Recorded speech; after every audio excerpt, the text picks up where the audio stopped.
When I was in Paris a few years ago, I ran around the Musée d'Orsay looking for Jules Breton.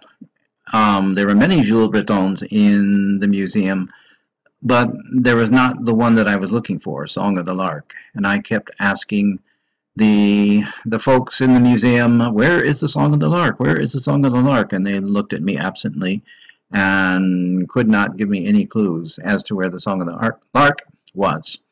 A few years later, I discovered that I didn't have to go to Paris. All I had to do was drive around the bottom of the lake and go to Chicago, and the Song of the Lark is there. But I finally saw it in person, one of my favorite paintings. Now, in painting this, Breton has been called, well, officially he's called a realist, whatever that means. And in his portraits of the French peasants, he's been called not a realist, he's been called a sentimentalist. So people aren't quite sure what to call Jules Breton, apparently. And I say, who cares? It doesn't matter, because what I'm going to do is look not at Jules Breton, but at the painting. And I think what we're going to find here is going to be a little surprising to some. Now, when I say that what we're going to do is going to be a little surprising, I don't mean that I'm going to do something inventive and fantastical.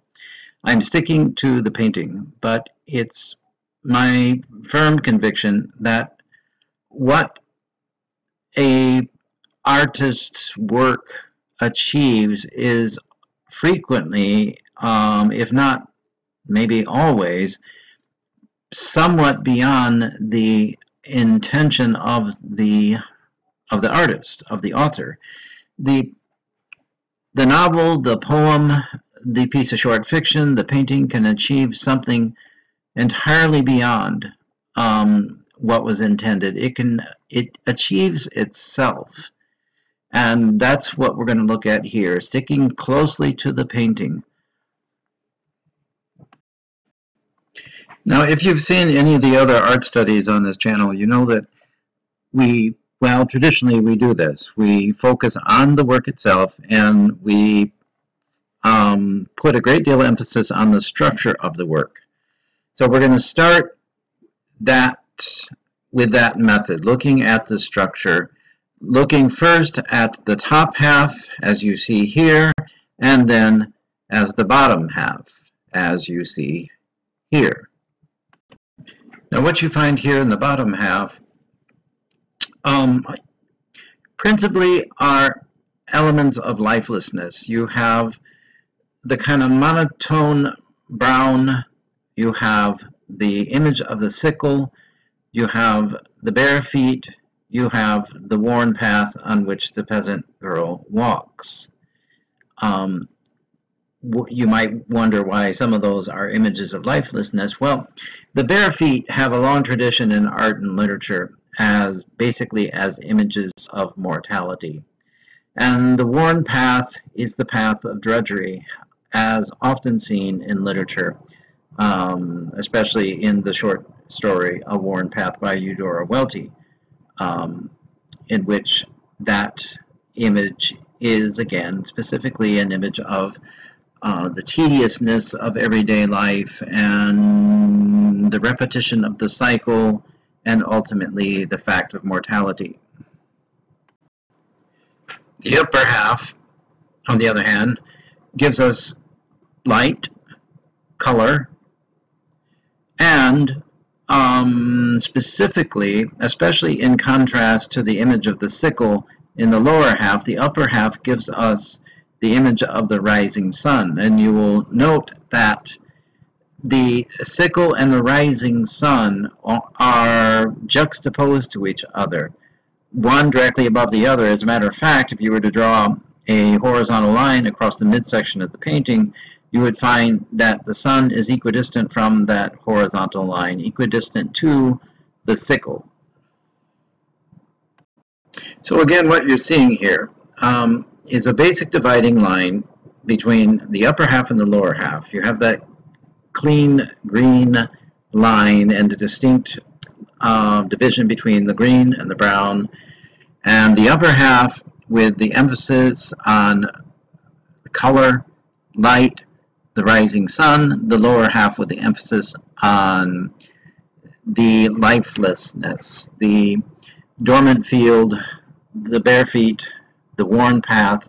So the upper half, life, the lower half, lifelessness, or to put it most bluntly, life and death. So the elements of life and death, here we go again, the old pagan elements, the repetition of the theme of the cycle, the beginning and ending, the sun rising, the sun setting, the spring issuing forth its life, and then the fall and winter bringing forth its dormancy, its death.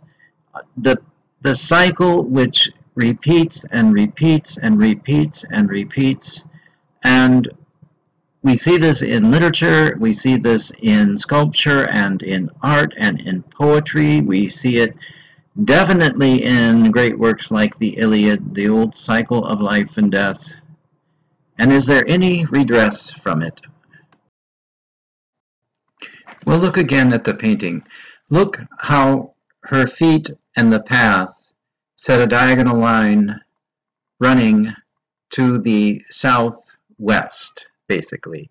And then look again at the tilt of her head and the direction of her vision and how that is looking northwest, essentially. So what you're seeing is the way in which while there is that horizontal dividing line of which I spoke that runs roughly across the waistline of the young lady, there is that, and there is a division between the upper and the lower parts of the painting, but then there is also this kind of El Greco-ish V, a sideways V, a V which opens out to the left of the painting. So the direction of the young lady herself, again, with the poise of the feet, the pose of the feet, the direction of the feet, and the direction of the path, and then the direction of her vision, the tilt of her head, the line which goes across her shoulder and across the tip of her chin, and then up to the other corner of the painting. That sets up the V which is taking us out of the painting, taking us out of the painting. And then finally, we consider what? We consider the title of the painting, The Song of the Lark. And we don't really need the title of the painting because we can see that something has caught the attention of the young lady. She has stopped. She's mid-stride, but she stops, she lifts her head, and she looks off into the distance. The song of the lark, or something in the distance which holds her, which intrigues her, and puts her in this moment, this very brief moment, this moment of awe, which we can see by the lifted gaze, this partly open mouth, the moment of awe which comes to this young lady on her path to her work, her path on the cycle. Yes, we are part of that cycle. But here is the mystery of what it means to be human. There is something which indicates that that cycle does not hold us. It is the song of the lark, the song of any lark, the song of any beauty which catches us. And that beauty,